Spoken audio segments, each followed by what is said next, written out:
Hey, friend, we're here on Giant Chat, the show for Giant fans by Giant fans.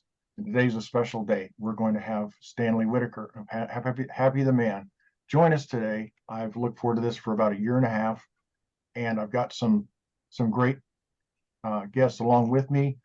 They're all Happy the Man fans. We're all in this room Gentle Giant fans, and I'm glad you've joined us because I tell you, learning about Happy the Man through the Gentle Giant fan group. The first listen, I just loved him right away. So I'm really happy about everybody being here. With me is Frank Long, Gentle Giant fan and kind of a co-host here. Alan Benjamin of the band Advent is joining us. Yay. Pete Pardo, CEO of the Sea of Tranquility. I'm sure you're all familiar with his website. He's been a he's been a champion of Gentle Giant and Happy the Man for years, and I'm super glad you've joined us, Pete. Thanks for having me. Now, here is Stanley's better half, Leanne, and we are awaiting Stanley to join us. Stanley. Yep. I'm going to actually have our Stanley use my desktop. He's having technical issues as it happens. So right here, they've started the show, and here he is, okay?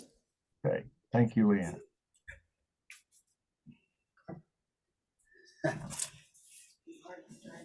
Hey there, fellas. Dramatic entrance. Hey, how are you guys? I'm doing great. It's good to see some of these old faces. And I do mean old. Thank you. Very cool. I tell you what, I got to run up and grab some of my paperwork that's on my computer. Okay, yeah, the photographs that are right in front of my computer, honey. Yeah, I clicked on the link and it kept saying I had to search launch meeting, and like I'm joining a meeting. Anyway, I'm here now, so at least Leanne got me into you. Modern technology. Modern technology. I tell you, you're surrounded. Man, Peter Pardo, I can't even believe it. What's up, Stan? We haven't seen each other since Nearfest. That's how long that's been. Holy cow. I haven't seen you in years, my friend. I know. You been good? Well, how cool. Yeah, I'm doing quite well, my friend. Good. Glad to hear. I had a cooler background with my guitars and stuff like you've got, but my computer wasn't connected. So anyway, I'm glad I'm here with you guys and to talk about like my all-time favorite band in the whole planet. Yay. And yeah, Kirk, good to see you, my friend. This is your show, my friend. Well, this is the Gentle Giant community show, and I tell you, we're all Happy the Man fans here. We're all Gentle Giant fans, and I was looking through the interviews I saw online, and time after time after time, you never miss a chance to mention Gentle Giant. That's right. I always gave him props. Even back in high school, I was one of the first guys to really be into him, and all the other proggers were, Yes and ELP and Genesis and all that. But I was into Gentle Giant camp, and yeah, it was actually an interesting story how I met them, because we had gone to see a band called Coliseum, and I was a big fan of Dave Clem Clemson, who later joined Humble Pie many years later for one album, I think, Smoking, it was called. But yeah, I loved Dave Clemson. I thought he had just such a great tone. He had a wonderful vibrato.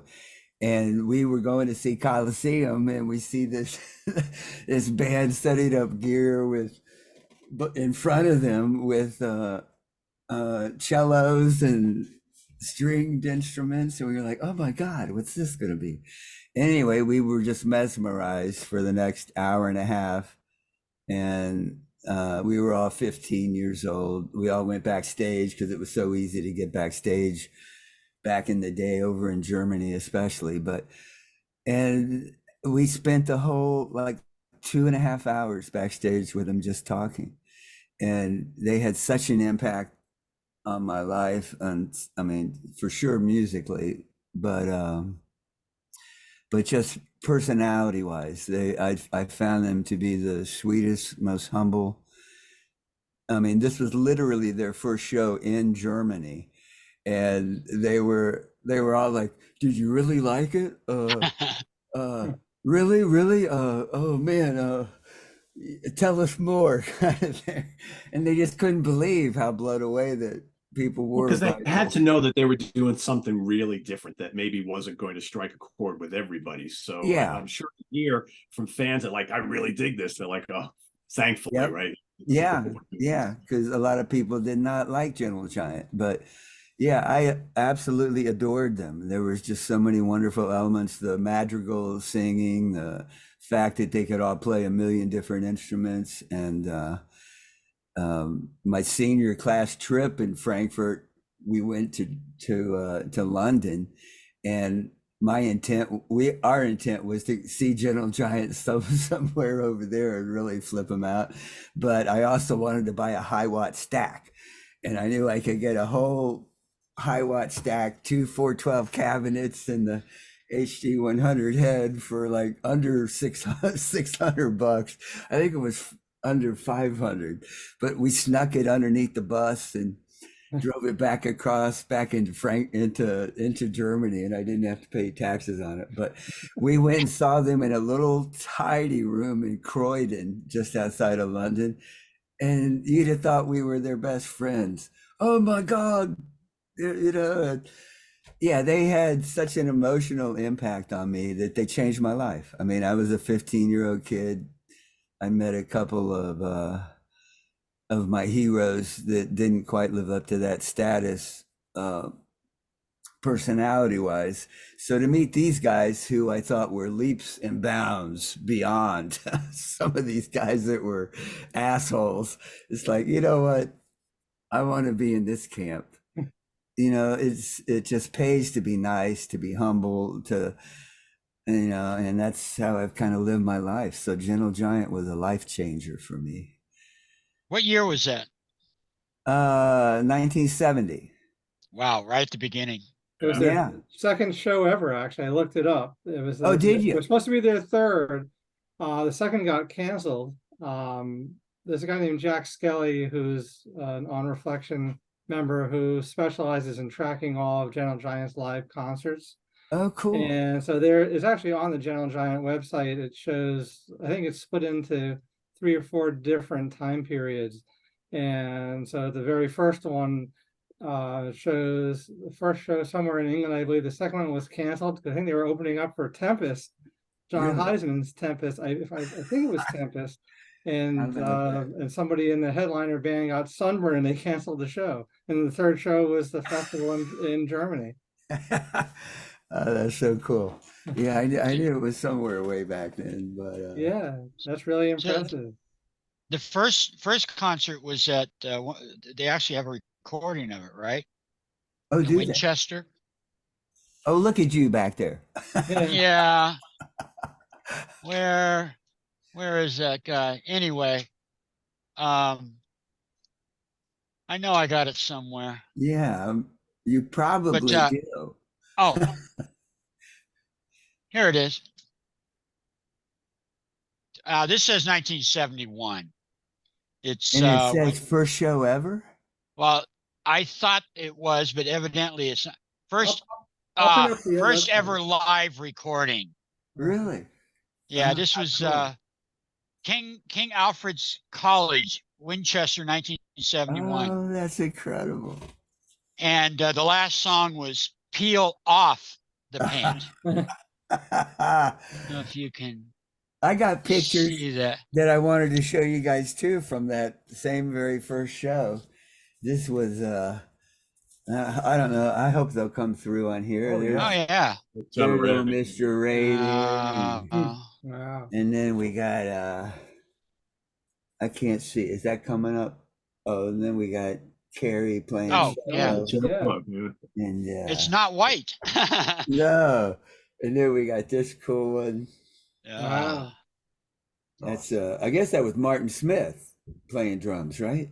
Yeah, I think back then it was Yes, still on yeah. 1970, yeah. And then I only got one more, but it's oh, I got 2 more. Here they are jumping around the drum set for the we had never seen such a spectacle back then. So that was cool, but then I love this shot. This is Wow. Gary on his Les Paul. Yep. yeah, man. I want to get back. Anyway, I want to get back to Gentle Giant in a few minutes, but yes. I want to say that Pete has squeezed us in between a couple of obligations. I want to be able to ask Pete, Happy the Man's work. It's had an impact on a lot of people. I don't think even Stan, up until right before Nearfest, knew that there was such a fan base there. Yeah, I And had no idea. I just wanted to see if you had something to say about Happy the Man in general and what your thoughts on their career was, Pete. Yeah, I mean, I discovered Happy the Man probably in like the early '90s. I was someone who, like, in the '70s and most of the '80s, I was more into like hard rock and metal. So my exposure to progressive rock was, a little bit of Genesis, Rush, certainly some some Yes, and Kansas. Really, I didn't really go much beyond that, but I really started getting heavy into prog right around 1990 or so. And ironically, like, one of the bands that really got me into like stuff that wasn't the big bands was Gentle Giant. And through my discovery of Gentle Giant, I discovered Happy the Man. And what was really interesting is that for me to discover this American band who were around at a time where there wasn't really a lot of American prog bands, right? So I was instantly drawn to the music of Happy the Man because quirky, complex music, which I at the time was that's what I was really getting into. But I also loved fusion music. And I'm like, damn, I love Return to Forever and Mahavishnu Orchestra and Jean-Luc Ponty and all that kind of stuff. And I found that the music of Happy and the Man kind of was almost like the best of both worlds. You had this kind of like jazz rock, jazz fusion thing going on with this really quirky, complex, progressive rock. And I mean, I hear lots of like the Canterbury scene in Happy the Man's music as well, but it was American and it sounds American, even though, you guys borrowed some influences from the British bands, but Borrowed from the best.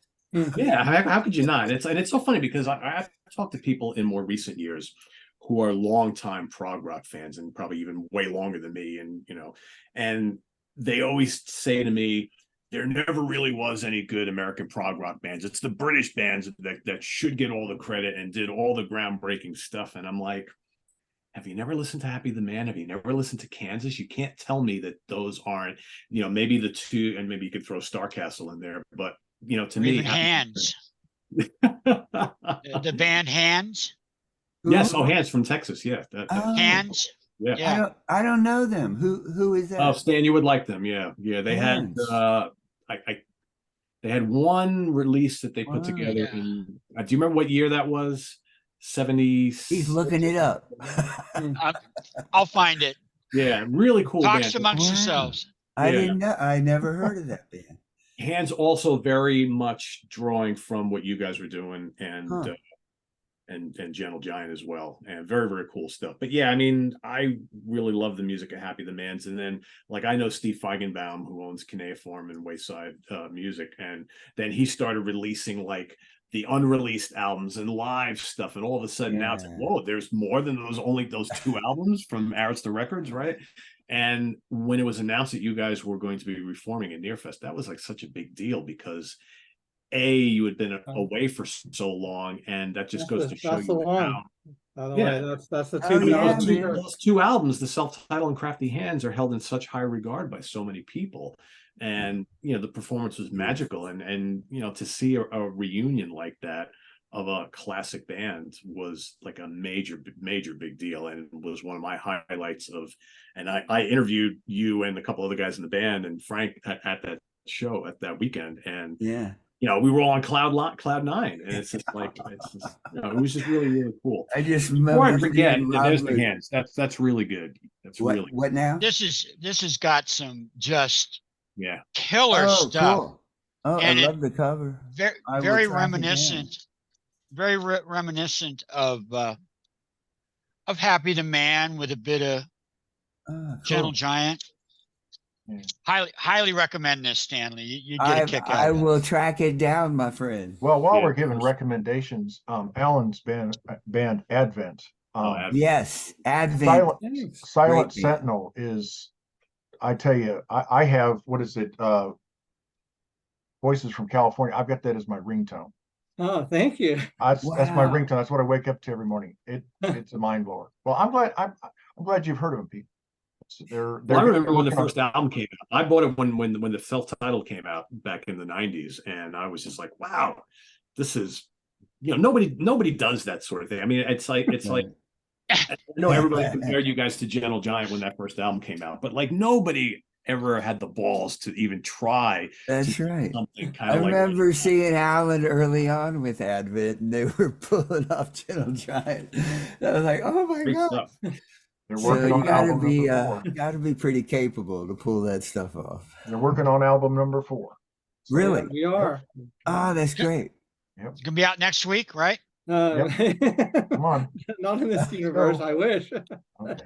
I'd be happy we can get down to the 9-year between album mark like we have been, but I don't think we're even going to be there, to be honest. But the new material is spectacular. The piece I was just working on over the last few weeks, it's a lot of real nice counterpoint in it too. Probably among the highest counterpoint component in one part that we've ever had, Huh. too, which is fun. I want to hear it. I heard that Dream Theater had mentioned Happy the Man as an influence. Had you heard that, Pete? I have not, but it wouldn't be surprising because I know Mike Portnoy really well, and he is a massive prog fan, and he likes a lot of stuff that maybe many people would consider a little more obscure. So that wouldn't surprise me at all. Huh. And Jordan Rudess, that probably might be where it comes from even more. I was Like, going to say, Jordan is a big Rick Giant. yeah, Rick knows Jordan. And I think back when we were even auditioning keyboardists, when we were getting back together for the Muse Awakens album, I think Rick even got in touch with Jordan. But Oh, Jordan's a busy man. Oh, for sure. Yeah, definitely. And he's also And a Gentle Giant fan. Rosenthal, yeah, Dave had transcribed all of our music. That's why he got the gig. Well, I have a funny story around that in a bit, but I don't want. I have some pictures too. I'll show, and I have something lined up, and it relates to Dave too, as well. I can't tell you how surprised I was that he got that gig, because I remember seeing David playing with Rainbow at Madison Square Garden in like '82, and he was young at the time, right? I'm like, oh, cool. I don't know who Dave Rosenthal is, and then fast forward, like almost 20 years later, and there he is with Happy the Man. I'm like, wow, what has he been doing all this time? Well, he's got the gig right now, right? So yeah. Well, he's been with Billy Joel forever. Oh yeah, I know, for a while, yeah. I think at least 20 years, and now he's been the music director the past 5 years. So Yeah. but yeah, Dave was the only guy we knew that could play Kid Slicks at that point. Kind of what it came down to. Hey, Well, Stanley, I want, can I just ask you Yeah. a question real quick? Or it's more of a comment. In listening to the Happy the Man catalog, when I listen to like Steaming Pipes or Stumpy in the Forest of whatever, and Knee Bitten Nymphs, I'm hearing, boy, am I hearing Ma Vishnu, that tweaking of the rhythm. That's so cool. Yeah, I think There's a rhythm there that you're going, there's a meter, but you're going, that's not right. yeah. I'm not saying it's wrong, but where's one? As a drummer, I'm going like, where's one? That was always the problem, but and with my songs in particular, I never thought about time signatures ever. And you can tell because it flows. Okay, It all cool. makes sense. Yeah. But sometimes you want to count it. It took me forever to figure out like Birds of Fire was in 9/8. Yeah. Because I just couldn't find one. Where's the one? Yeah, I had a definite, we as a band had, because Ken Scott had just finished Birds of Fire, and that's why we got him to produce our albums. And so that was a definite influence on us. And we just felt he was the right man for the job. He was. I mean, that is a spectacular sounding album. And before I forget, because I wanted to mention at the top of the hour, and it's just so perfect timing that I'm doing the show with you guys, because Tuesday night on Sea of Tranquility and in the Prague Seat, we're doing another album study. We've already recorded it, and the album in question is the debut Happy the Man album. Awesome. Sweet. Wow. Basically what it's Sweet. and Stan, basically what the album study shows are is we just have the panel of whoever's on, and we each talk about the album, what we like about it, you know, in some cases what we don't like about it, and we go track by track and talk about the production. And needless to say, it was a episode of lots of glowing things about this particular album. Oh So man, that'll well, be- I sure wish you had the reissue, the remasters, because especially the first album. The first album sounds so good now, and it's not looking like it's going to come out till October 1st. Oh, good. We were trying to get them out on the 1st of September, but because we tied in a new Happy the Man song that we've been working on since February with it, and they want to promote them both together, it looks like we're pushing it back to October 1st. But yeah, both albums were remastered at Air London. Ken Scott oversaw it with his I can't think, Ray, his main sound guy that runs Air London, and they went back and forth. And anyway, they remastered it. We could never find the original 24 tracks. Sony could never find them.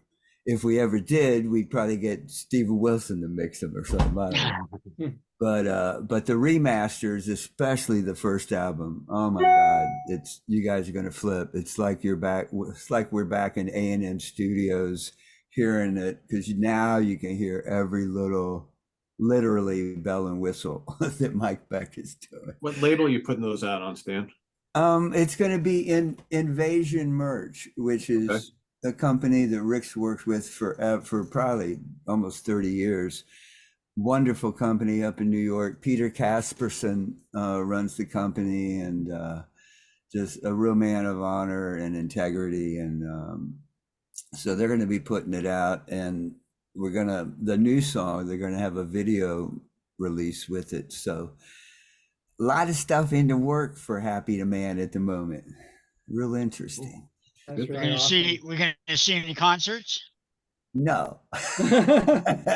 Mike Beck and I were joking about that last week and just saying, man, if we ever did do another concert, we'd have to just play all the new stuff and maybe Service and a handful of stuff. But so much of that material, I have no desire to dive back in to learn it again. I mean, I have a of it- request. I have Yeah, a request. There is so little existing video of you guys playing. Yeah, And I know. It's I a know, rotten shame. I know, but when I got to see you play with Oblivion Sun, I really enjoyed it. And it just, your music just it's just effortless. You're doing these solos that would, stymie most guitar players, I think. It's just effortless. Not Alan. I love, No. okay, most.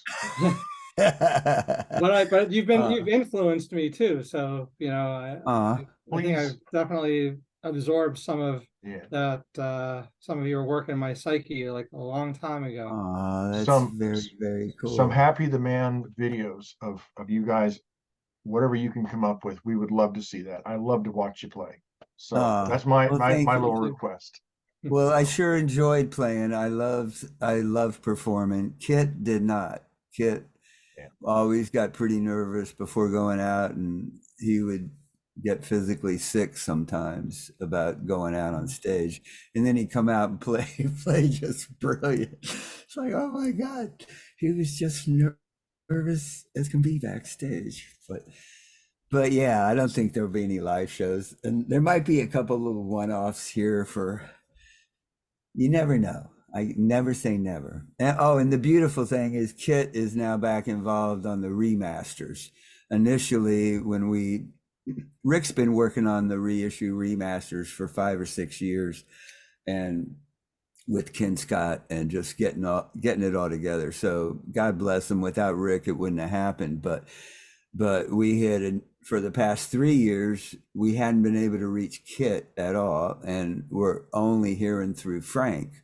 Frank was sort of the Kit gatekeeper, and he was letting us know that Kit really didn't want anything to do with it. And the other 4 of us are like, well, why? I mean, it doesn't even make sense.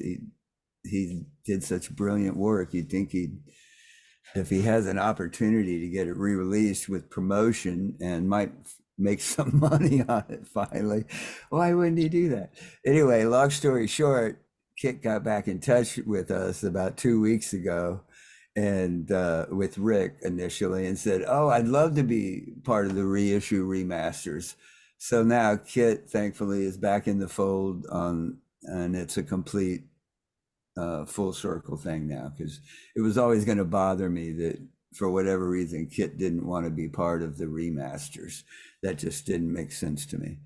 So anyway, he's back on board now, and it seems like everything's peachy. So I don't know if there will be any new music with him. That possibility does exist now, but he won't be on this first song.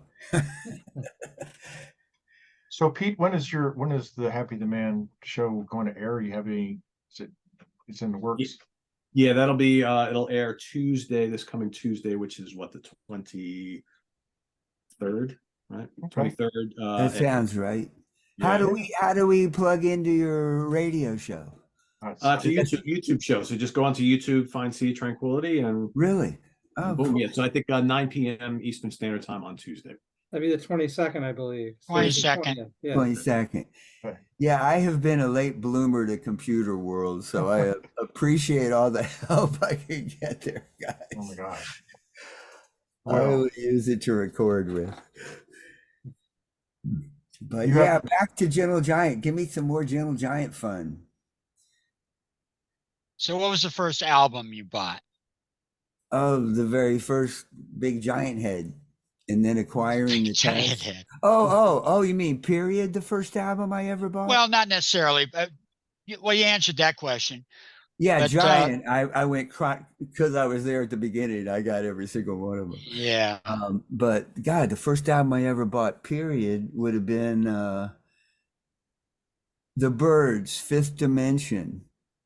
And then I think there was a live Vanilla Fudge album I had too that had Shotgun on it.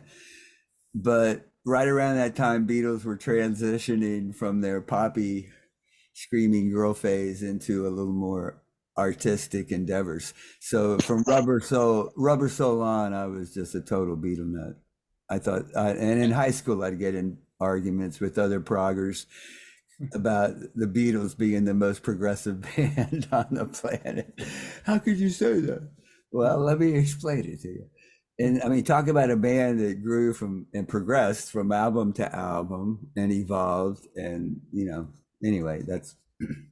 I think that's really the definition of progressive. Yeah, we have progressive rock, but anything that moves it forward is progressive. That's and right. So the Beatles were. They were progressive. I am with you, my brother. Yeah, my first album I bought was Rolling Stones' Aftermath. Oh. Yeah, so about the same time. Yeah, same era.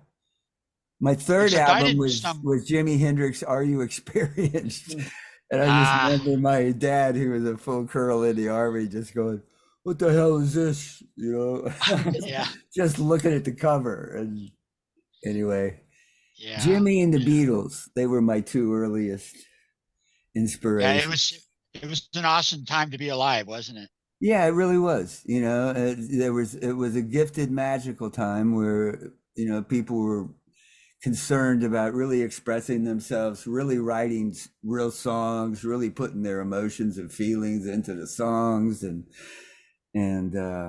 yeah, it doesn't seem there's quite as much a bevy of that anymore, but yeah, we were in a magic time. Well, Pete, if you have to go at any time, just let me know. What I was getting ready to do real quick, I have a video, because there are going to be some Gentle Giant fans that have not, maybe they haven't connected with Happy the Man yet. And I did want to get a chance to, I'm just going to play a short little montage off the original album, and just we can listen to see if there's any Gentle Giant-esque things we pick up on. But I wanted you to these were what Leanne gave me was your favorite songs, and for you to just give us a little taste of feedback of some stories or something you could bring up with this. Okay. Sure. Let me screen share. Stanley, this is your life. All right. All right. We're going to share the screen here. I'm right, happy there we to share go. my life. All right. Let me make sure that I've got audio here. Yeah, she asked for you wanted to know my favorite Happy the Man songs. And I'm like, that's impossible. You know, there weren't that many of them, but each one was their own little gem. And I can't possibly pick my favorite one. But then she said, you have to.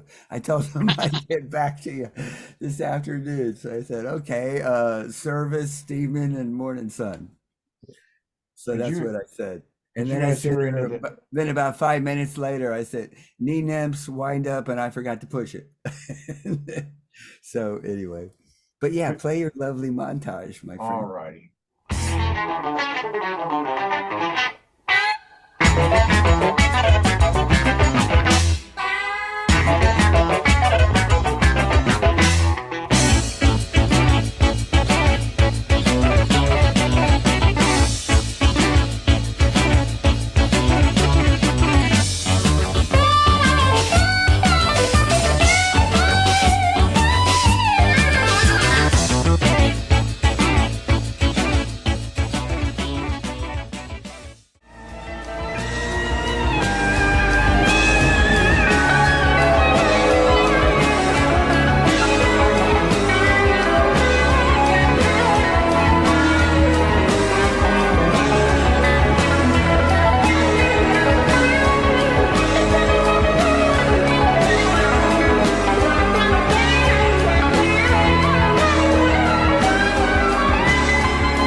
Man, that's some crazy shit.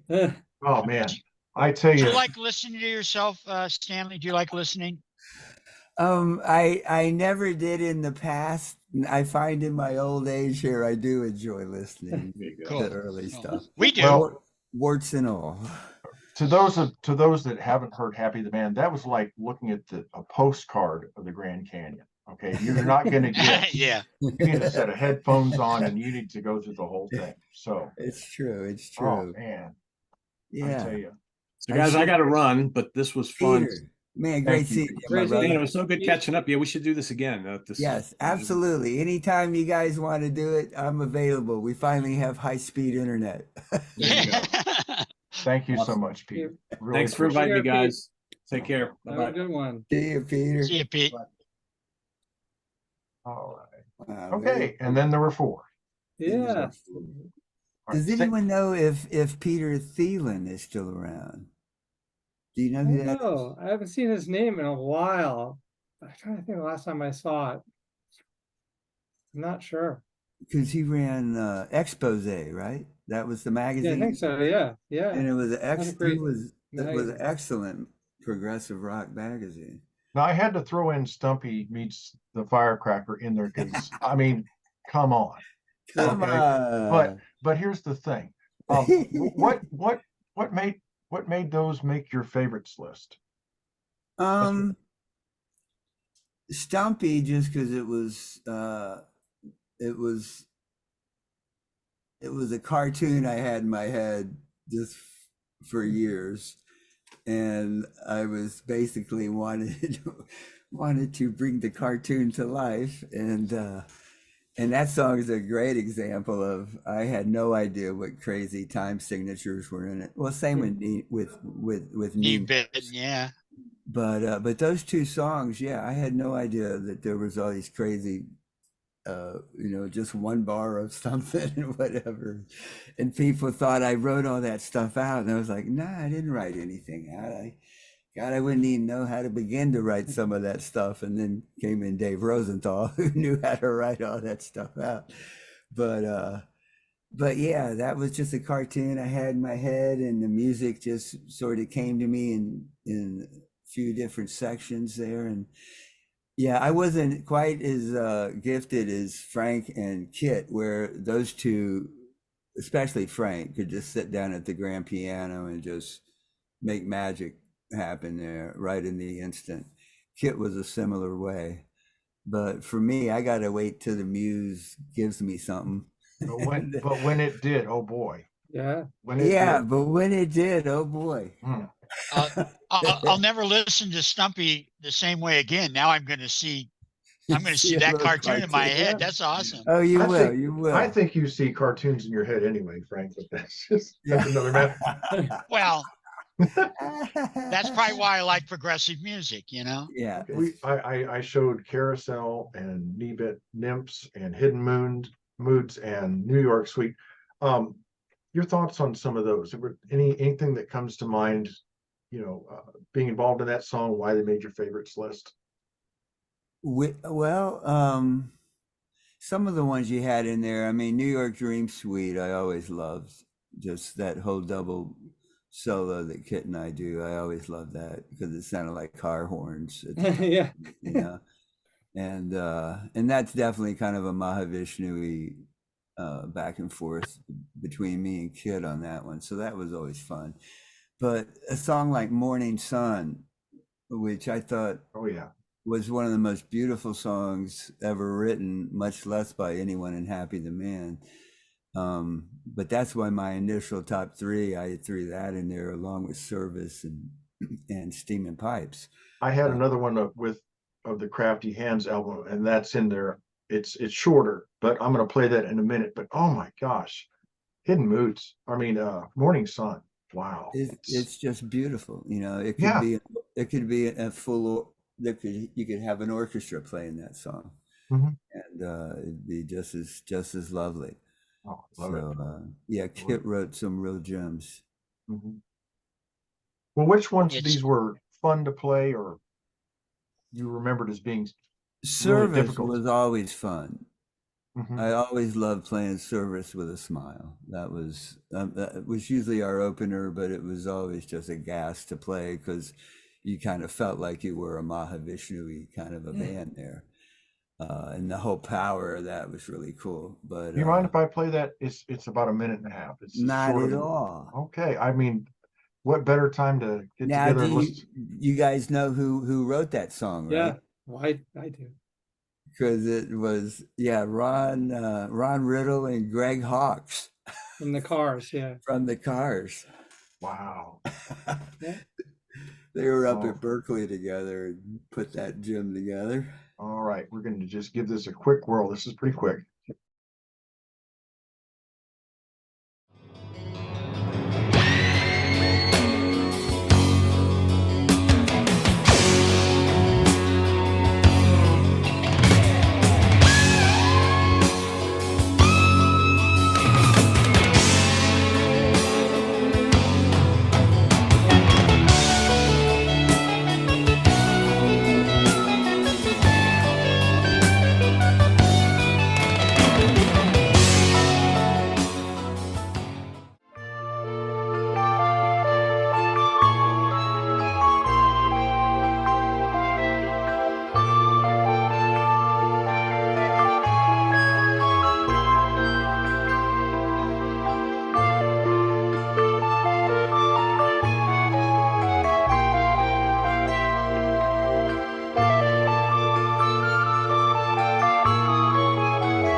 probably my favorite double solo.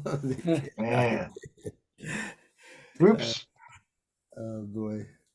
Well, Fun- I tell you, man, you know, there was a point when I don't know whether you listen to Tchaikovsky. Oh yeah. The first couple times I listened to it a lot as a kid, but I remember, you're like, oh, this is great.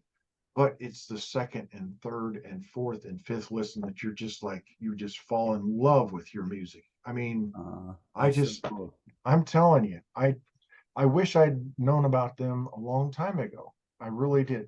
And it's I wish you did too. I got teary-eyed. I was just like Morning Sun. I got teary-eyed. I'm thinking, I'm sitting here listening to Morning Sun with Stanley Whitaker. I just got about paused for a minute. Anyway, so you guys, what's your kind of thoughts or feedback on those songs there, Stanley, and the rest of you too? Well, I find that in listening to that again, it's Happy the Man covered so many areas. Like Morning Sun is so picturesque. It's like what's called program music in orchestra, right? Where It'd be it's a painting a Debussy, picture. yeah, it's like a Exactly. Debussy. Starborn. Yeah. Is it Starborn? Another one. Yeah. That just love that. Yeah. But then you go from beautiful to, some would say ugly, but I'll say quirky, right? Like steaming Quirky pipes. and raging. There you go. And Yeah. so it's just That's what I love. I didn't find out about you guys until it was probably Kinesis label or one of the websites that back in probably around the 2000s, somewhere around there. And I'm going, well, this sounds interesting. And there might even have been a mention of Gentle Giant. And so I said, okay. And then I just gobbled you guys up. Speaking of Kinesis, Great does anyone know stuff. what happened to Larry Collada, who ran that label? I haven't heard his name or seen him in a long time. Me neither. He was a good guy. I'm sure he probably still is a good guy, but I haven't seen him, in a long time. Well, it could be too that, the music industry has changed so much that keeping a stock of CDs Oh yeah. is hard.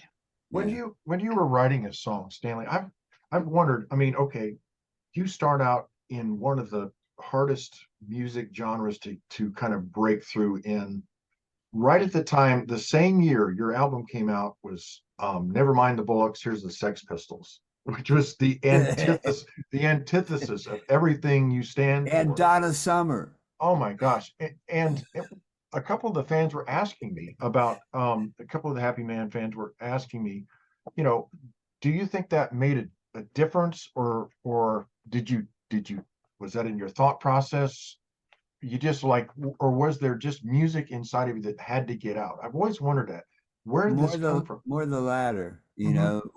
I think we all knew we were not going to get rich, and we knew we weren't going to be famous. We knew we were in a very obscure part of music there. So yeah, our intent was just to get it out of us, and we managed to catch lightning in a bottle for 5 or 6 years, and then that was about the end of that run. Well, I mean, I was very impressed, extremely impressed with the Muse Awakens. A lot of progressive rock bands, they try to give it a second go and they're winded, and the old guy with a Casio, the keyboard he got from Kmart, it's just an embarrassment. But I was just like, the first couple of songs on there, I was like, wow, they didn't lose a thing. It's great. When time permits, I have an interesting story about that album too. But I don't know, Stanley, we may have talked a little bit about it. I didn't mean to interrupt, but No, it's all right. Chime in, brother. But Sam, did I ever tell you how I was able to how I connected up with somebody who was working with you on that album? Did I ever tell you about that? No. So yeah, I'm gonna keep it short, but I was invited to school reunion for this private school I went to in Manhattan, like many years later. And it was at the top of the Rock, it's Rockefeller Plaza, 30 Rock. And I was one of the first ones there, and this guy came in and he remembered me. His name, as soon as I say his name, it'll make sense. His name is Craig Boyce. And he was the engineer who engineered the Muse no Awakens shit. Really? at Snowbound. Yeah. So we Oh, were starting to talk man. about music. He remembered me being a musician from, I guess I left there when I was 10. And, you know, he asked what I was up to. I said, how about you? It's like, well, I've really gotten into audio engineering, engineering stuff. And, you said you were into, progressive rock. Are you familiar with a band named Happy the Man? I'm like, yeah, of course. I love those guys. He said, well, I'm recording their new album, at this really cool studio. I know you can't say too much about the studio. It's Snowbound. Yeah, it was a cool studio. Yeah. Yeah, so I ended up going up there because we thought about maybe having Advent do some live drum recording there. So we got a tour and we got to hear some of the music while it was still being Oh, mixed. wow. Very Yeah. cool. Yeah, that was a lovely studio. Well, so what, if you had to have a desert island, like a one CD or a, whatever you want to say, mixtape of Gentle Giant to take with you, and you and Leanne were gonna go to a desert island somewhere, what Gentle Giant songs would you take with you, Wow. or albums? Just, Well, if I could only take one, I'd probably take their live album, Playing the Fool, because that's got almost all their great stuff on there. And to me, that album is one of the best live albums ever recorded. It's like the double thing that he and Ray do on acoustic guitars. mhm. I forget which song it is. Well, it's, Yeah, Kirk from it's the Octopus, yeah. Octopus Suite. Oh Yeah. my God in heaven. That's just mind blowing. The two And they do guys. it with ease. They do it with ease. Yeah, I the- love watching Ray. Ray had joy when he played. He did. He absolutely did. Yeah, Gary was usually real focused and real serious. Yeah. But Ray had joy. That's a wonderful way to say it. And the two of them playing that tight of stuff, that whole piece just knocks me out every time I hear it, because it's like, man, not only are they playing extremely, extremely difficult, intricate stuff, but they are so Well, tight. playing They are it so well. tight. Yeah.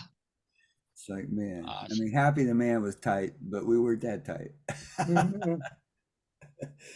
But we did practice 8 or 10 hours a day, so it showed. Hey, where did you rehearse back in the day? In whatever band house we happened to be living in. The whole band, that was back when the whole band would live in a big 2-story house, and mostly down in Harrisonburg, Virginia. Neat. We had at least 3 different band houses there, and that's where we got most of our work done. And then we moved up closer to Northern Virginia into 1 or 2 band houses as we were getting ready to get signed. But Tell me about the cellar door. oh man, that became our steady room there. Loved the cellar door. That was such a joyful place to see a band, much less to perform in, because it was so small and so tight, and you were right on top of the artist. And yeah, we played there once a month for a good year and a half, maybe 2 years. We played there a lot. That was a great gig.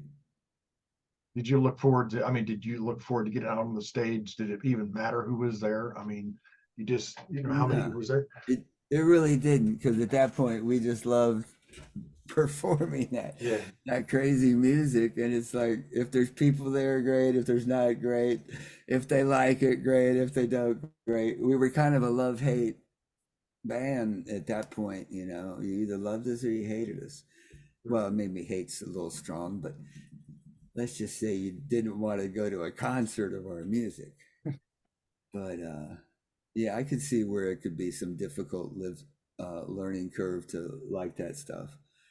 And The one thing that I find with somebody like Gentle Giant or Happy the Man is akin to, say, bebop jazz, where you have to listen. yeah, It's not pop music. nah, It's not Donna Summer, that's who did right. some great stuff, but you didn't have to Right. listen to it. Yeah, It you just got happened to you. you got to Whereas pay attention and you got to pay focus attention. and you got to concentrate on it. And these kids today aren't real great at concentration, you know. So We're not bringing them up that way either. I don't think our no, we're society, not, especially man. in the US, we're not bringing Yeah, up kids to have that kind of yeah, concentration. yeah, yeah. You Well, I tell you, I had some great conversations with Leanne. She is just something else. She is something else. Yes. Can you tell us about, Are you handy, yeah, Miss Leanne? I wanted to hear about I thought you she was. guys getting to play together and, um, where you're at on YouTube and where you've got a couple of albums out with her. Yeah, we did 2 albums of cover music, but really cool eclectic cover. Here, I'm gonna let her come in and show her smiling face. Come on, baby.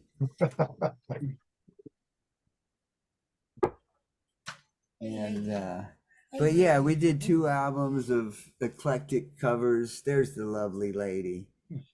Yeah, she's great. And yeah, she was in a top 40 rock band and Well, actually, that's interesting. So I was like a different kind of an egg with music. It was called, I didn't enjoy top 40. What it was called when I was coming up was modern rock, and they also called it progressive rock. Hmm. So, yeah, how about so that? when I found out That's later crazy. that, oh, there is progressive rock, and then there's probably modern rock. So, yeah, I found that sort of interesting when I did a little digging about what exactly, I liked Sarah McLachlan and Tori Amos and Kate Bush and Sinead. Sinead O'Connor was just, oh, yes, I could go on a whole episode about her. But anyway, so I liked things that were, a little bit more complex chord structures and piano based, interestingly. So yeah. So I met Stanley because I had a little band, and we needed the dates kept filling up, and the one fellow that was our guitarist, who was also quite competent, but Yeah. he just didn't have time. He had a lot of obligations, and I didn't know all these dates were happening, and so we had to find somebody, and it couldn't just be somebody. It had to be someone that really was a percussive player and could play a guitar like a piano. That was sort of the sensibility there, because I was selecting a lot of piano based type stuff. But anyway, so I got someone gave me Stanley's number, and I said, I don't know, do you think I'd never heard of Stanley, and I'm sorry, dear. Hey, that's all right. And so but I thought, well, gosh, is he going to be interested in this kind of thing that I'm doing? They said, well, he just got back from LA, and he's just kind of landed on the ground and looking for stuff, just sussing out what's going on. So I called him, and he loved the whole set list that I had. The other issue I was having was I didn't want to sing all night long, so I wanted a really good vocalist. And Sebastian is our pup. He's chiming in as well. Hey, But hi, Sebastian. so yeah, he so I noticed, the first thing I noticed about my husband was the guitar tone, the tone that he struck, and then the voice. So that's how that's what attracted me. I said, "Ooh, I do believe you have picked up this shoe if you want it." And he said, "I would like it." But then we decided that there was far too much going on with the gentlemen callers in the band, gentlemen callers. And we thought we could spring clean all the gentlemen callers in the band and make more dollars if we just did a duo. And because he was such a percussive player, I said, I think that's a fine idea. And then off to the races we went, zipping up and down the eastern seaboard, that little corridor there, and for 20 years. Wow. Yeah. You think Stanley, has it kind of kept you young, just being able to play and have fun and not be so in your head about every tune? I mean, you had to work. I'm sure you had to do a lot of, creative playing, but has that been good for you? Yeah, yeah, it absolutely has. Well, And I mean, the one area where she's been really good for me is on the lyrics. Um, Me being from the Happy the Man background, I was more concerned about the music. Mhm. I could care less about the lyrics than what the words were really Yeah. saying.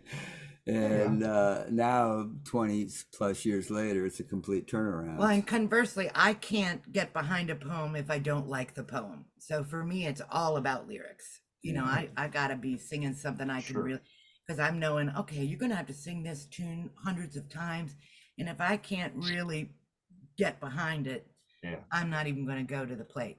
Yeah. So, but what's interesting about Stanley was, like, let's say we did, I don't know if you remember a band called the Motels. Sure. And so we did Only the Lonely. And what he was able to create with that song in particular, it comes to mind acoustically, was just phenomenal, you know. So there's a YouTube of that up. There's some good stuff that we did, but his ability to really fill in holes and add you know, just being the two voices, one guitar, right? But I always said two voices, one exceptional guitarist. Oh boy. That's for sure. So did you guys, was there any, with me and my wife, our musical tastes are, they're too, what about you guys? Is that necessary for you to have fun and click together? Are you on the same page musically as far as what you guys like? We both love classical music. Yeah. So that's pretty much, I think, really the root, I would think, for us, is that we both have a similar idea of what a striking piece is. Mhm. But do we listen to like the same? No. Not really. I don't get. I She, mean, she's not a big prog head. Well, that's okay. She ain't Yeah. going, it is okay. Because there's so much great music out there in the world. but now when I went, I was did the merch for Happy the Man for years. Yes, and you did. I We sold a lot of merch. we did great. Well, But we sorry, the baby has to be No. apart. This Yeah. is Sebastian, everyone. That's great. Yeah. So anyway, I loved the music. It wasn't that I wasn't, you know, she's not a prog head necessarily. It just, I wasn't as exposed to it. Yeah. But when I went to shows, I enjoyed it because to me, Yeah. they were little stories. They were little miniature films, Yeah. very visual kind of music. So yeah. When But- you play at when you've played at smaller venues, do people come up and said, you know, hey, that's Stanley Whitaker? You get much recognition, or people that will say come and they know from the fan It's a group? mix. It It's a depends. Yeah, it depends. It's a I mean, mix. I play a lot of rooms in Northern Virginia. That's where most of my acoustic work is. And it's just once in a blue moon, somebody will come Sure. up. But then you Well, have the but- ones, Kirk, then you have the ones, and fellas, this is entertaining. Then you have the ones, we'd be minding our own business, doing our thing. And you'd have the ones that maybe would get a little too in their cups, if you will. And then they would drinking. start to go to the management and say, you don't have any idea who you have up there. Oh no. You knew, oh my God. And then, oh, Stanley, you know. I don't know them. So it did happen. That does still happen. That does still happen. Yeah. Or you'd get what we thought was lovely. We would do a lot of juried art shows. Mhm. And you'd get the little dots in the audience that had old Happy the Man t-shirts. And that always really I made, want one of those, by the way. well, we have to Show me dig where one to- up for Kurt. He what- deserves it. Show me where to buy one. Anyway. No, we'll have Yeah, to, we'll have to find something. we're gonna make brand new ones. We'll find something for Because there's Kurt. been some guys selling our old pale blue, really ugly, Yeah. pale butterfly world T-shirts. Someone has reproduced those and has been selling them in Europe That's- for It's that's quite not a good. while. a lot of Yeah, rotten that's a, apples. yeah, that's a shame. That's a shame. Yeah. I don't let anybody, back to the Gentle Giant, I don't let anybody. Now, I've got the Aspirations Gentle Giant project. That's our Facebook group. I don't let anybody, if it's funny merchandise, if it's not the official, you're out of here. I'll block you. You're Good. Well, gone. you are just such a respectful, I mean, lovely guy, Yeah. Kurt, Well, I and tell you, really good at what you do here. Take it, brother, take it. Yeah. well, I mean, you know what? I love Gentle Giant, and I'm being honest. I think the turning point, and Leanne said that you weren't thrilled about this too. The turning point for me was Beginnings. That album, I went from I really like this band to okay, I love this band. That was the turning point for me. It just clicked with me on so many levels. Maybe it was an earlier sound. Maybe the musical instruments were a little bit, you know, Primitive. more.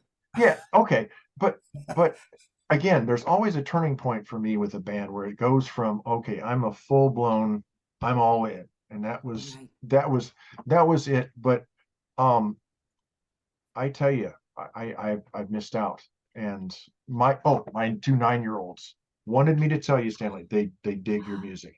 My Ah, my that's so my cool. I boy love Jonah, that. oh man, he just Oh, I gets into love that. Stumpy, and we were We playing saw it, a and video of him enjoying it. Oh my God, what a great kid. Oh, that's Yeah. great. What a great kid. yeah. That's great. Well, yeah, music should be to spread joy, you know, Mhm. and that's always been my attitude, and part of the reason I always have cartoonish titles is because I don't want to ever think, you know, that I take myself too seriously. It's like, you know, always stay humble, keep humor, because there's always going to be somebody to blow your socks off technically or artistically. So, you know, just spread joy, spread But you love. but you know what? There's no other Stanley Whitaker. I mean, Alan, back me up here. He deserves Oh. his props. He has a For reason sure, definitely. he could be proud if he wanted Yeah. to be. He could, yeah, absolutely. Oh. But Actually, while we're on the subject of family members who love Happy the Man, I don't know if I've ever told you this, Stanley, but my mom was a huge fan. She Really? Oh, I loved Happy the love Man. She that. absolutely loved Oh. Happy the Man. One of her all-time favorites. Really? Actually, she passed away a few years ago. She was born in late Oh, wow. 1928, but she loved a lot of the same music. She loved Gentle Giant too. Oh man, Uh, you got a hit um, mother. and she loved a lot of fusion too, like Chick Corea and Return to Forever and stuff like Well, that. God bless her. So I'm sorry that That's you never got a amazing. chance. She never got a chance to see you play live or to to meet you. But yeah, she loved your music from the moment I first played it for her. And actually, this will kind of give me a segue into I did like find a few pictures, you know, that I thought might be relevant, and the one I have queued up now actually relates to how I discovered Happy the Man, which I don't know if we've ever talked about either. Stanley, have Amy. we ever talked about that? Like Uh, it was okay, so I'll make it as quick as I can. no, And that's it was fine. I was Can you at share the Berkeley in screen? 1979. I was 16 years old, and I really didn't care for it there, to be honest, at the time, because it was such a jazz school, and I was a young progger guitar player, and I think over 50% of guitar majors dropped out after a semester. But I had made friends with a guy who was, in my mind, the best freshman guitar player out there, who was also a freshman like me. And he said, well, there's this band that's exactly the kind of band I want to be in. And they're playing over at the admin building. You want to come join me? I'm like, sure. There's a band, the band was called Morning Thunder. It turns out to be Steve Vai's senior recital, and Dave Rosenthal played keyboards. Oh, what a Andy trip. Coven was on bass, and I forget the drummer's name, but you know, I didn't know. I mean, I'd heard about Steve Vai, and Steve Vai had actually had either had or was going to go to Zappa's house for Thanksgiving break. So that's kind of all I knew, and they did almost all originals, but they did 3 covers, and one of the covers was Nevet and Nymphs in Limbo. really? And yeah, and I Oh. actually found a copy of the program in the Berkeley archives, so it's okay with you. Oh, you've Yeah. disabled screen sharing, Kirk. Would you do me a favor? Could you enable it for me, please? I have What a some other neat pictures. story, Oh, Alan. man, that's I so know. cool. I Okay. love that So story, I went Alan. right out and I bought it. Bought both albums immediately, and then I played them for my mom, and she loved them too. Oh, Okay. All right. Um, we would have does it loved to look have like you met can your Oh, there we share? go. mom. Okay, Okay. great. So I'm going to share. This is an excerpt of the program from Berkeley. Oh my Uh, God. it's funny how your last name is spelled too. It's like it's misspelled, and the arrangement was by Dave. See, Really? yeah, Knee bitty nymphs. Whitaker. yeah. The whole thing is like Knee bitty really. nymphs. Knee bitty Oh, and nymphs. look how Whitaker is spelled. Oh, Yeah, that's killer. Whitaker. Yeah, isn't that funny? Oh my gosh, Alan, what a treat Oh, this that's is. amazing. I So love it's before I love Thanksgiving their break. So yeah, so I happened to go to this show with my friend Arnie, who actually later played with with Dave. And I was just blown away. I love their original material. I knew, the Black Page, I knew the Press of Vivace section of In the Dead of Night, which was Steve Vai's big transcription work. And Knee Bitten Nymphs in Limbo was Dave's big transcription work. And that was the first time I heard Happy the Man. Wow, so he was auditioning for Happy the Man before the Muse. Yeah. So that's Yeah. probably, that's how I discovered the band. Oh, wow. All right. Well, good for Dave. So I I'll like just, while I have the screen share up, I'll just go through a few different photos that I I just like the randomly Presto connected that- Vivace, Eddie Jobson. and I can't, oops, let's see, do that. So there's Prague Day, Oblivion Sun, Yeah, That's yeah. a nice shot. from that was God, I wore 2007. shorts. That's the year Advent played too. Oh, that's right. It's right. And at the Prague House too. Uh-huh. Oh, you got some good shots. Thanks. Uh, That's with Paul Reed Smith at the Stand Jam oh, in that's great. 2008. Wait, where was that? That was the Stand Jam in the Orion. The Oh, one that's that I right. participated in 2008. Yes, you were. Gosh, Paul turned up for everything for Stanley that So year. Yeah, he was I've not seen a awesome. picture of the two of you on stage together. It's not the best picture. No, it's No, a it's great, great. it's like a That's good. beautiful picture. You That's gotta great. send me that one. Oh, I Send me that definitely one. will. So what else do I have here? This from last weekend. Oh, and we found out Oh, the man. lady, Yeah, Sharon Bunting Talarowski. We love this Right. lady. Sharon Bunting, who? She's the one that Uh, carried the who umbrella. came up with the umbrella when the rain started. Oh man, that was so cool. And I had no idea who that was. that's also from Prague Day. Oh, you got some great shots. Yeah, Wow, you look got at some these really shots. good shots. Where's this one from? That's from New Jersey Prague House, Oblivion Sun also. Oh. Alan, you And are this is amazing. Nearfest 2000. Oh, Oh wow. That's the shirt I'm wearing. Cardiacs. Yeah. oh man. I was Yeah, I looking, can I was looking hardly pretty dorky recognize back you. then, but yeah. Oh, this Wow. is great. And that Oh, look at that. Oh, you gotta send me that one. yeah, that's Gary playing your PRS. Gary playing my guitar. Yeah. Oh, wow. at Nearfest. Really? Yeah. Oh, you gotta send me that one. That's Sure. priceless. Gary Green playing your guitar. And Yeah. he is still to this day the sweetest, most humble We get a Christmas man on the planet. Christmas greeting from him every year. Yeah, we do. Oh, you have to share it. Oh, I love that. Alan, you Oh, have I'm all glad. these wonderful. That's a priceless shot for Stanley. Look, now I've got I material. love that. Whenever Stanley's a crabapple, I'll just put this photo right in front. There you go. That'll work, right, Stanley? This picture will always work. Okay, good, got it. And that might Oh, be, you gave me the and there's a goods. promo shot from the music. There's him, boys. I'm not sure how I had it, but I I always like that shot. You know, Ron still looks exactly like that. I don't know how he does it. it was from the I think it was from the Muse Awakens, right? This period, or was it not? This is before that.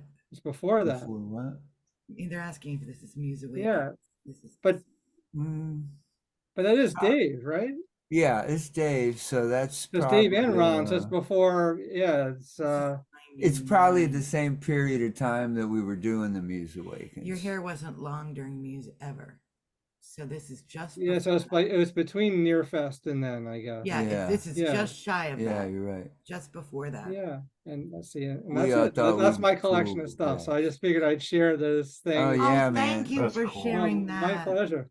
Feel free to Oh my share. God. Oh, sure. I'll send you the whole. I'll just send you like a WeTransfer of all that entire folder. You can have Okay, everything. cool. Kirk, Alan's got the goods. Alan's pretty hip dude. Got more pictures Okay. than I got Yeah. of myself. I only wish I got a picture of Gary with you and your guitar, which I don't think I did. Yeah, I that Well, was was, been see, you awesome. dropped the ball, Alan. yeah, I Drop know. the ball. I gotta leave something for the future, you know. Can't do it all. Right? Yeah. Well, Speaking of the future, Stanley, you kind of dropped a hint about making a Happy the Man song. What is in the future for you guys? well, besides the double CD release of the two Arista albums, this new project, or I guess you could call it like Spinal Tap Mach 3 or whatever, is Happy the Man Mach 3, or we can just call it Happy the Old Men. But it's me and Rick and Ron Riddle and Mike Beck. And we've been working on this. That's the song I wrote 3 years ago, Brilliant Madness, that's now called Only Love. That's what we've been working on, and it's so close to ready, it's not even funny.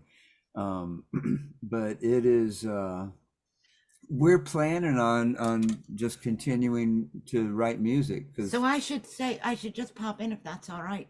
So Stanley, when we would even do shows and we'd drive home and it would be like, you know, a pretty long weekend. And with the leukemia, that's an extra factor.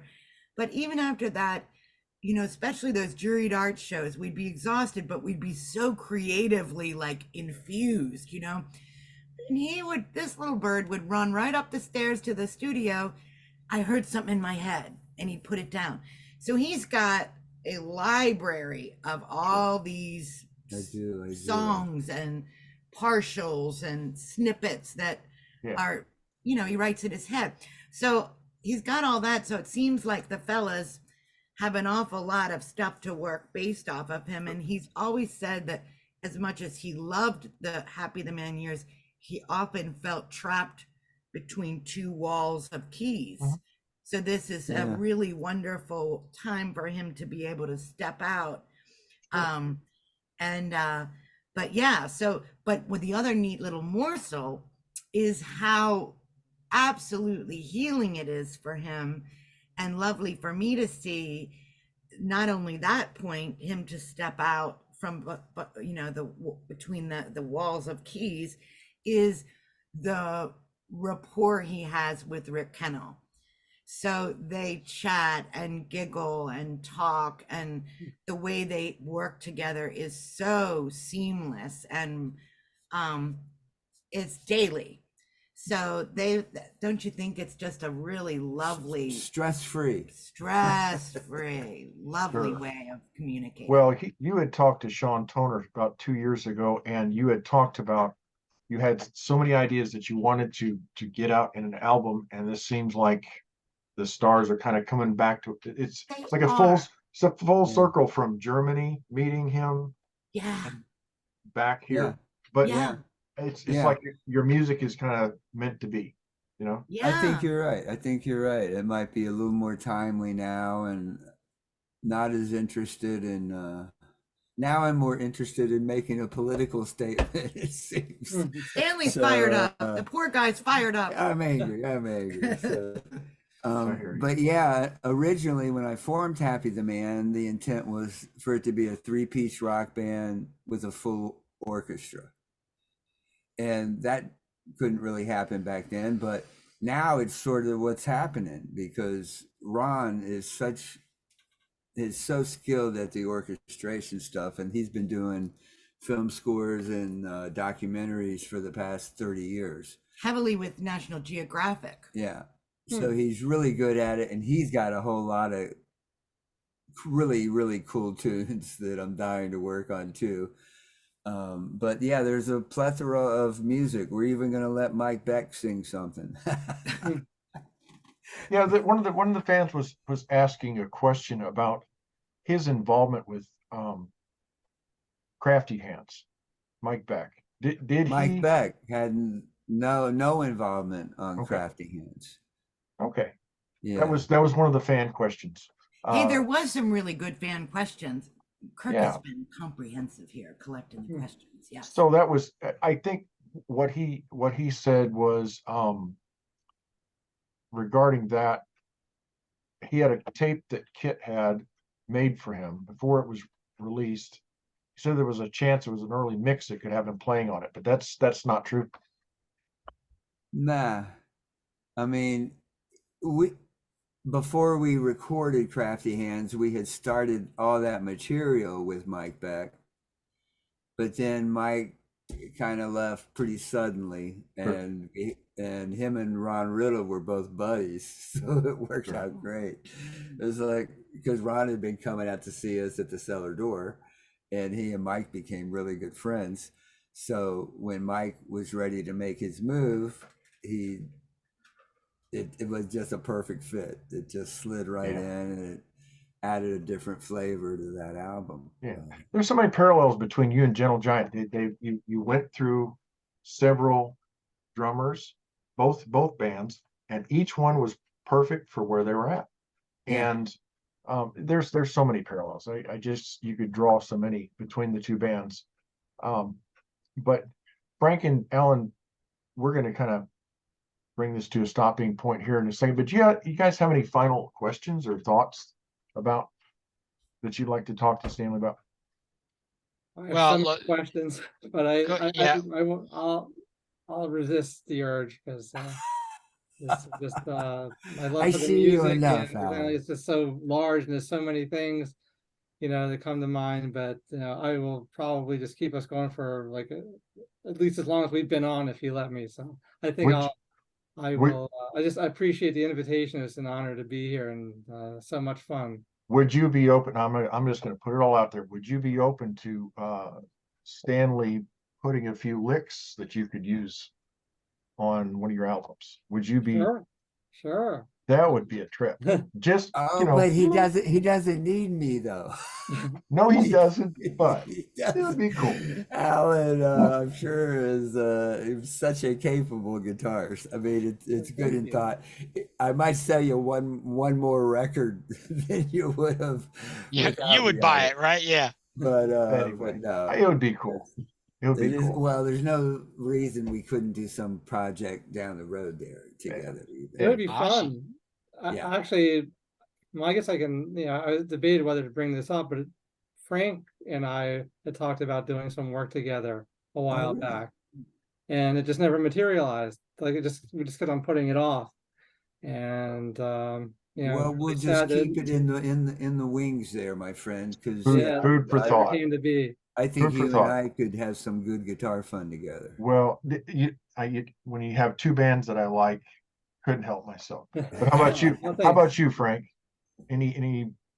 Well, you're talking about the parallels, and I think the most important parallel with Gentle Giant and Happy the Man was you both did the music because the music was there. Yeah. Right. Yeah. On the first Gentle Giant album, they have a statement saying, we're not going to be popular. We just want to make this music. Right. And then, of course, you guys were, as in a way, late to the party. Your first album was what, 77? 76. 76. Yeah. So already the that's progressive the music it didn't come out till 77. That's the record company's fault, though, because they've been in the trenches playing since 70. Right. Well, right. There was a lot of bad, but and Happy the Man has some of the most beautiful music. Kirk, you like Beginnings. I do too. My favorite cut on that is Leave That Kitten Alone, Armand. It's just a beautiful song. I love that. It's a little weird, but yeah. but that was our first vocal tune. But and then when I found out that Oh, bless to you. do this, Yeah. I found this, and hey, it's like sitting in a little coffee shop, little coffee house Exactly. Yeah. with Stanley and his guitar. Yep. Exactly right. Yeah. That's what Very it is. cool. Oh, Very Good. cool. I wanted that record for the whole time the whole time. So I thought, oh, please, let's get this out. Yes.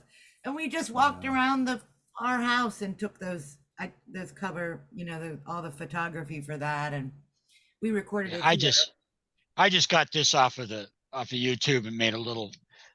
Is there actually an album, Oh, a yeah. physical yeah. CD Yeah. out there? All right, I'm gonna Yeah. have Yes. to. Frank, I'm gonna send search me, for it. send me your address and I'll send you one. We'll pop one Well, in the we're mail. going to have all the links that Leanne's going to Cool. share with me where people can find Happy the Man's music.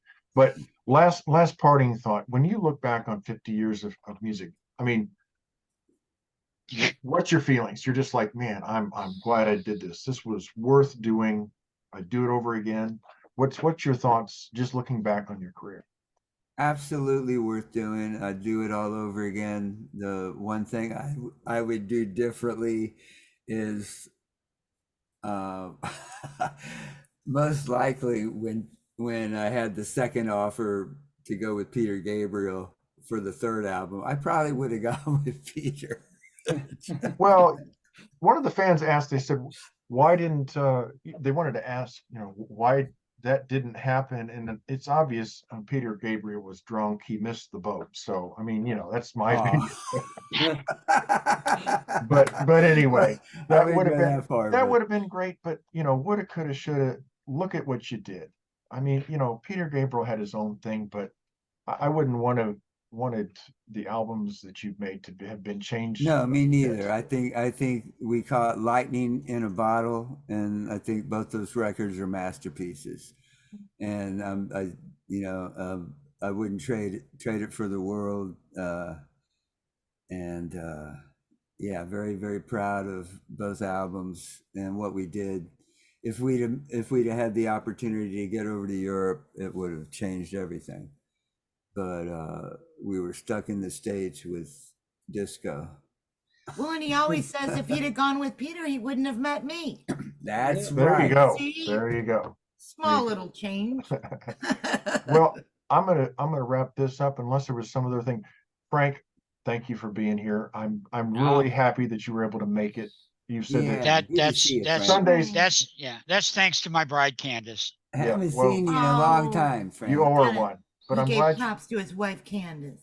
Well, this is usually their special day together. Gotta but give props to the wives. yeah, absolutely. Yeah. Oh, we got to. Right, Alan? Right, definitely. Alan, thank you again.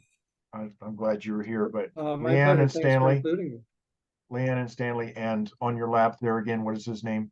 Sebastian. Sebastian. Okay, thank you, Sebastian. Thank you, Leanne. Thank you, Stanley. And I hope you Kurt. guys have a great day. Lovely. It's been so good to be, talking to you. But long live the giant and long live Happy the Man.